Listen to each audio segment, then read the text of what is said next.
This is Bloomberg Businessweek with Carol Massar and Tim Stenovec on Bloomberg Radio.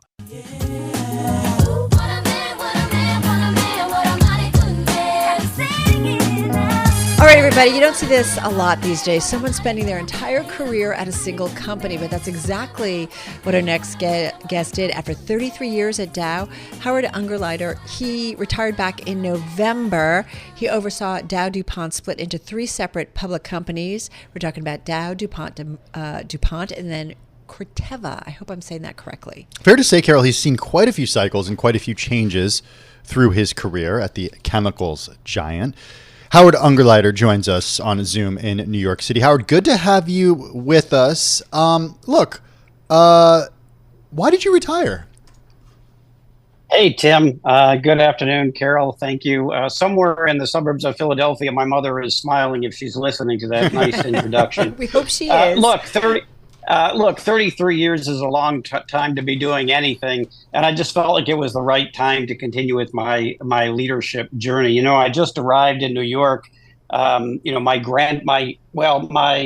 of my ancestors actually immigrated from Eastern Europe. My grandfather worked at a dry cleaners for more than 50 years in Brooklyn, and he instilled in me a work ethic around pressing pants. And I still remember early days. He's long since passed away, but when I was first at Dow more than 33 years ago now, he used to call me and ask me at the end of the day, how many pants did I press? Because that was his view of hard work. And that's what he instilled in me. And I did that for 33 years. And it was time to look where my leadership journey is going to take me next. Do you have a favorite moment, though, within that 33-year journey at Dow specifically? Oh, my goodness. 33 years, it seemed like every year was something special. Certainly, the investor relations role that I did in the financial crisis, I took that role in April of 2008. We announced the acquisition of Roman Haas in the summer. Lehman collapsed in September, and we all know what happened after that. So, the old adage of what doesn't kill you makes you stronger. I learned a lot about myself. I learned a lot about our great company called Dow through that period of the financial crisis. I still love that you went there, because I always think that is a time when the CFO, that position was no longer about the earnings call or quarterly earnings report, only just that, but it became the CFOs kept companies alive and figured out the balance sheet and what they needed to do. And I just feel like from that day forward, CFOs meant something very different.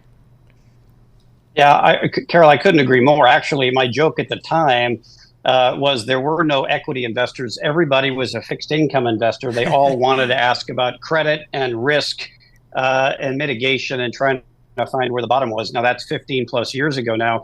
But I actually think you bring up a great point. The role of CFO, I really think, has evolved dramatically over the last 25, 30 years. If you go back into the 90s, the best path to the CFO seat was most likely treasurer, a deal maker, a lot of M&A experience. Through the early part of the 2000s, after Enron and Sarbanes-Oxley, it really became an accounting-driven, compliance-driven, control-driven role. And I would say really the financial crisis was the beginning of, I think, the evolution as CFO as co-pilot.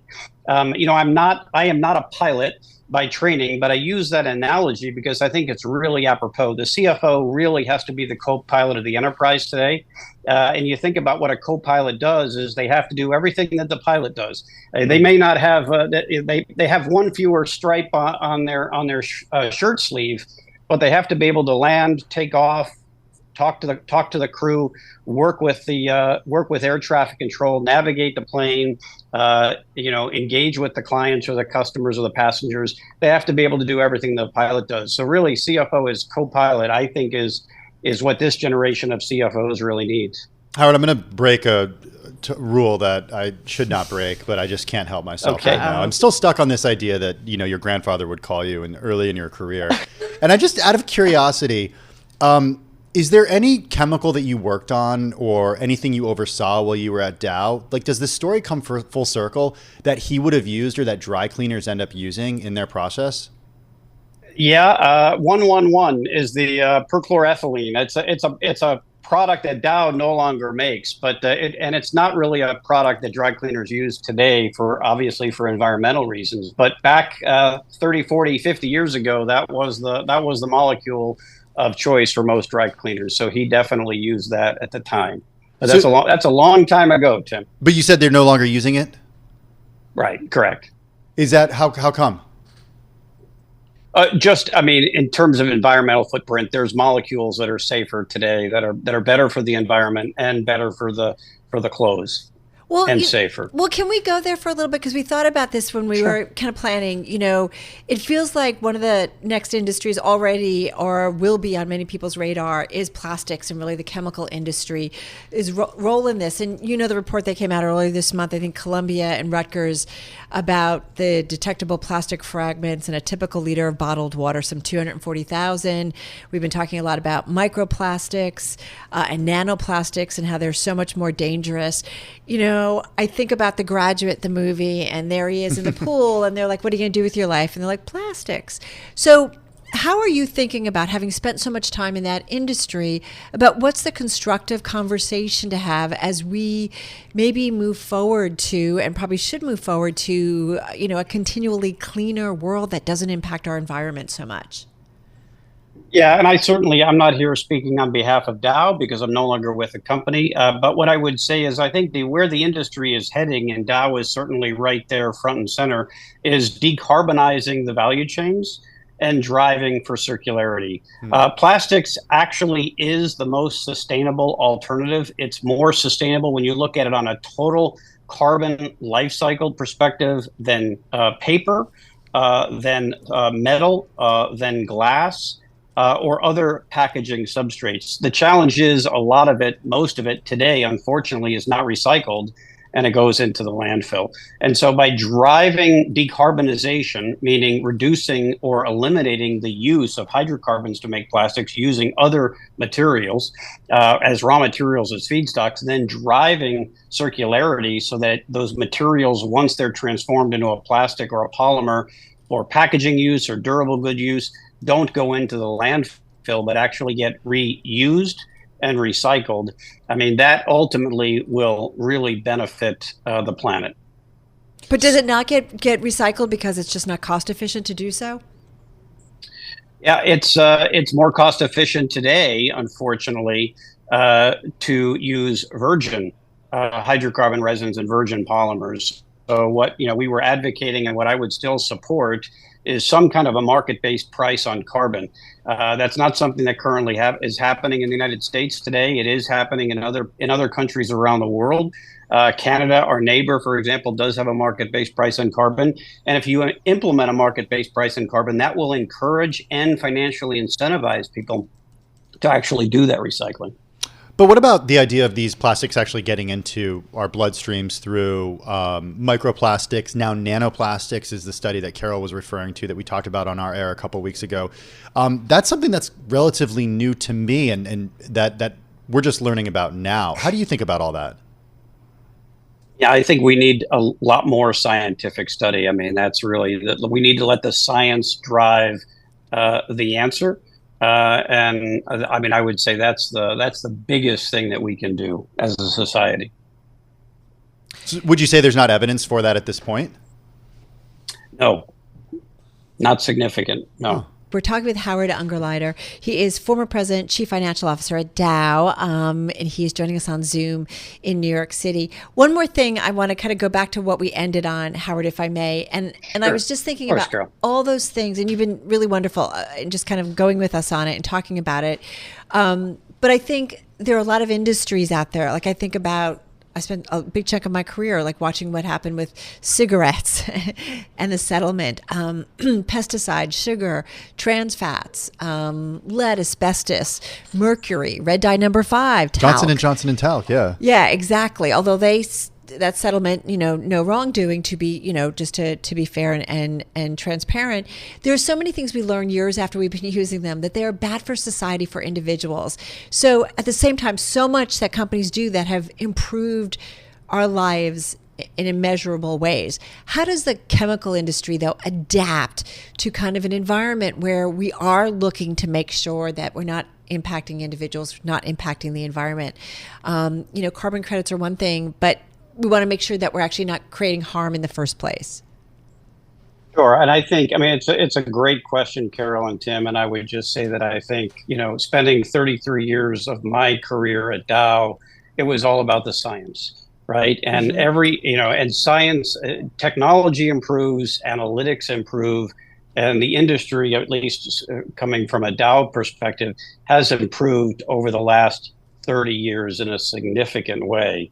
And, you try to use the best available data and analytics and tools and technologies to develop the right polymers. And there are many chemicals that used to be used decades ago, which are no longer used because we found much safer molecules in order to be able to deliver the products and the features and the benefits that we as consumers like. And I would just say that we've got to continue to do that as an industry and frankly, as a society.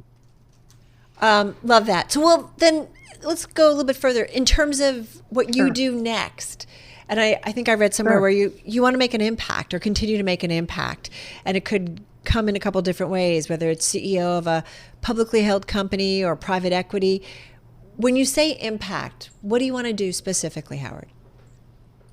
Yeah, so let me start with what I am doing. So I've signed up as an operating advisor for CD&R based here in New York. I'm also on the board of Kyndryl, which was the IBM spin out of the managed infrastructure business a few years ago with Martin Schroeder and David and the team there at Kyndryl. And I'm enjoying both of those roles phenomenally well.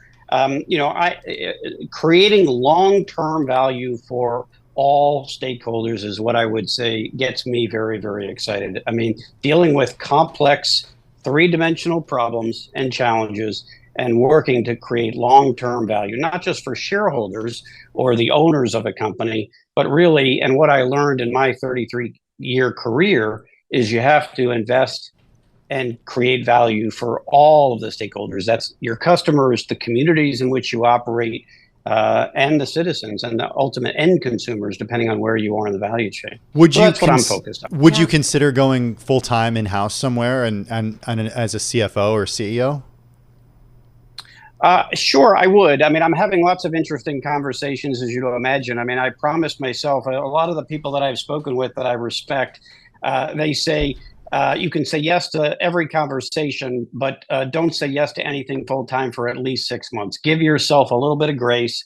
Give yourself 6 months to really refresh and hit the reset button. So I'm doing just that. I'm having lots of conversations, but I will tell you, I really am enjoying the CD&R folks. I'm enjoying being on the board of Kyndryl, and I'm really enjoying the conversations that I'm having above and beyond that as well. Hey, Carol and I were talking earlier in the day about Archer Daniels Midland. I don't know if you saw this news. I know you were traveling today, so forgive me if you haven't. But Archer Daniels Midland plunged 24%, the most ever in a single day, after the company suspended its CFO and cut its earnings outlook pending an investigation into its accounting practices.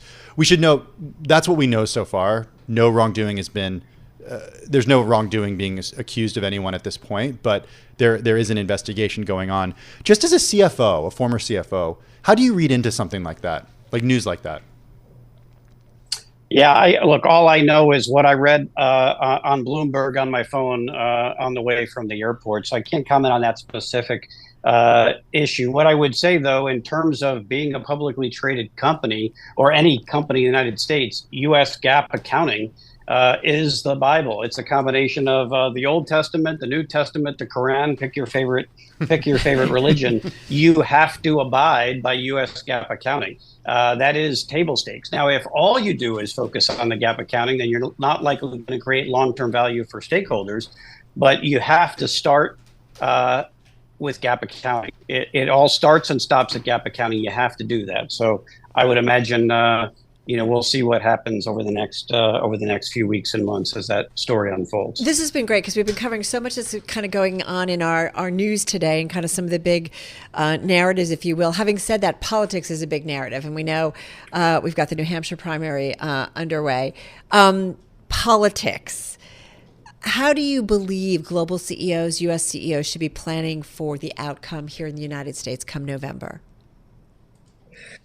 Look, I think businesses have to go through many different political cycles, right? If you're going to be successful over the long term, you're going to outlive an individual elected official if you're doing the service for the industry. When I think about 2024.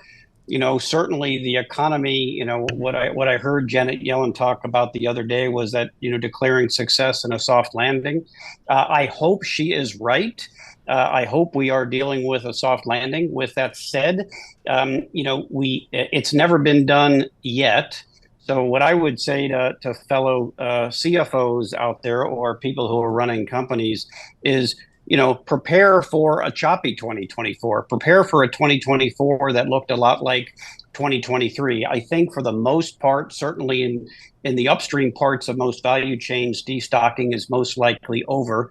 It's an open question on whether that destocking will come to an end or continue to extend in some of the downstream consumer-oriented areas. Right. But I think, hoping for the best, but preparing for something less than the best is what, I always try to do. And certainly what multiple crises, whether you go back to the financial crisis that we were talking about or the pandemic, you have to do scenario planning. You have to have a plan A. Howard, but then a plan B and C. We have to run. Do come back. It's one of our favorite kind of conversations. Howard Ungerleider, thank you so much. Carol, I think I told you about this last week. Yeah. So some good friends over at our place a couple of weeks ago, they picked up, the dad picked up the family's holiday card, showed his family on a fall day in Central Park, beautiful, smiling, leaves behind him. He said, "You want to know a secret about this card?" What? Yeah. I said, "Yeah, of course I want to know a secret. It's a holiday card. There are no secrets here." Right? He said, "Okay, he used Photoshop's AI feature to remove people from the photos and put trees back in place. So it actually makes them look like they were alone in Central Park on a fall weekend."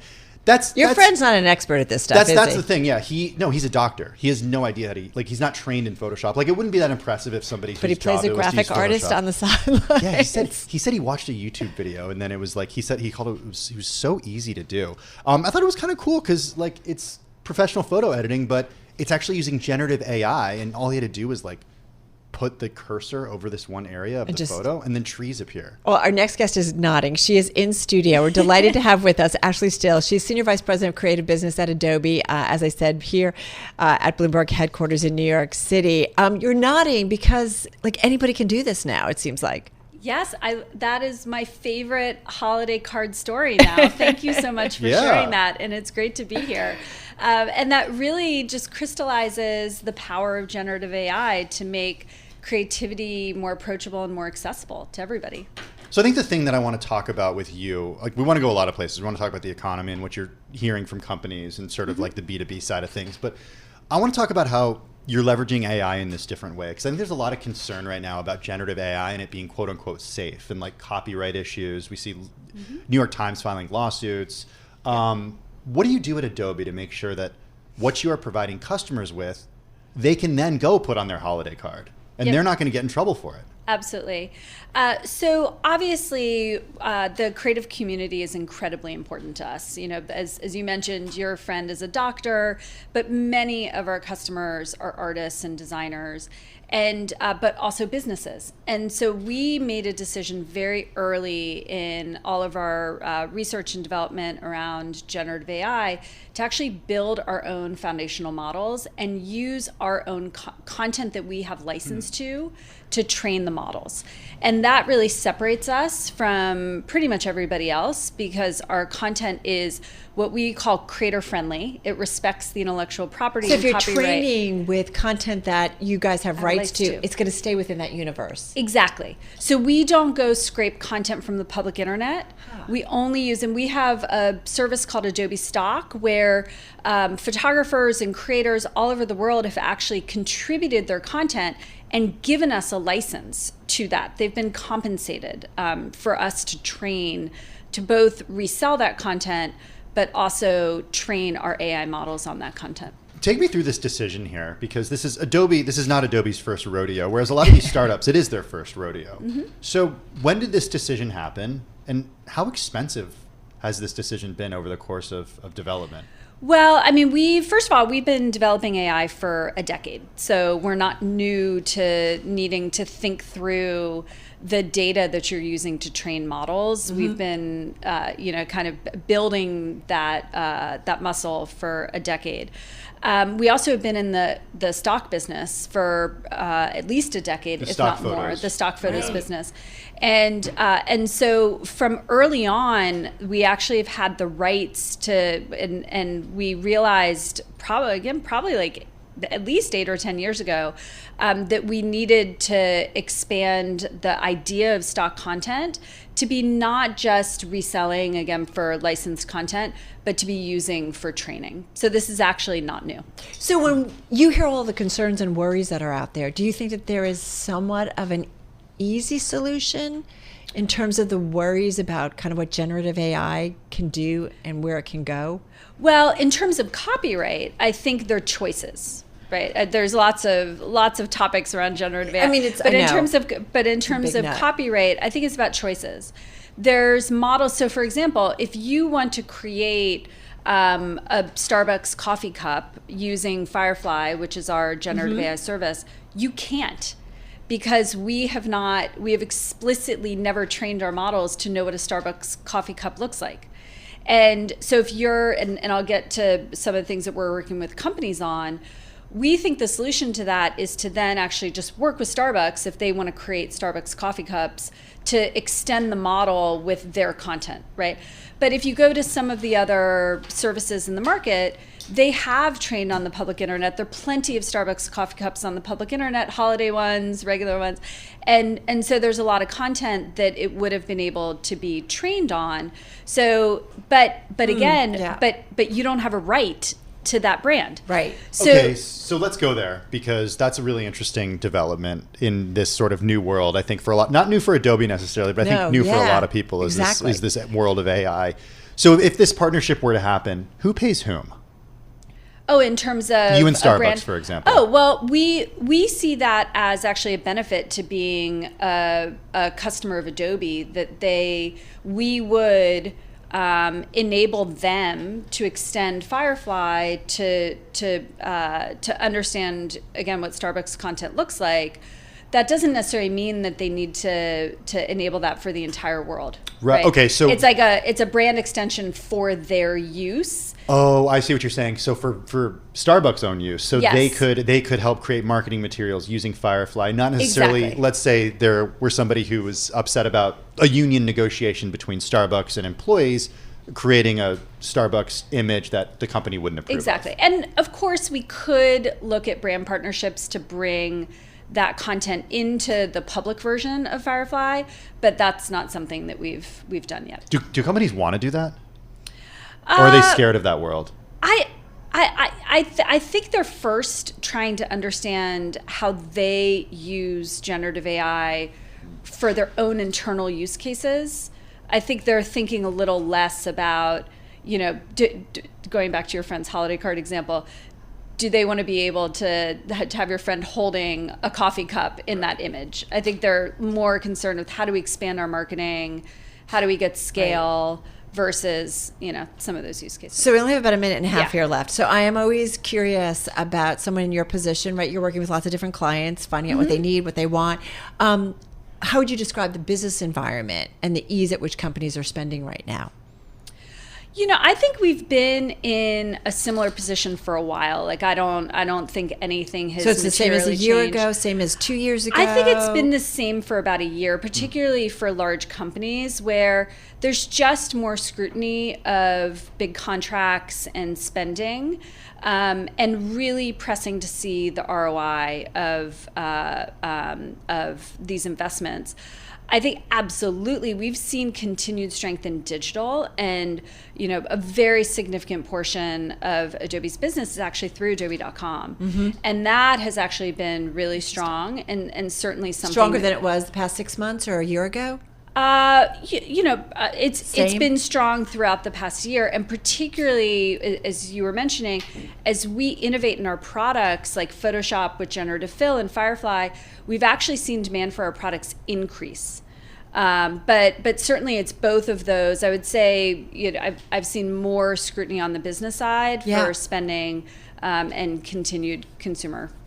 But you really explained it really well in terms of the copyright, right? The information. It sounds like an easy fix if people just do that responsibly. Well, if they started by training in the beginning on, with just stuff that they've got approval, yeah. license, like that is pretty amazing. So easy, right? But it works.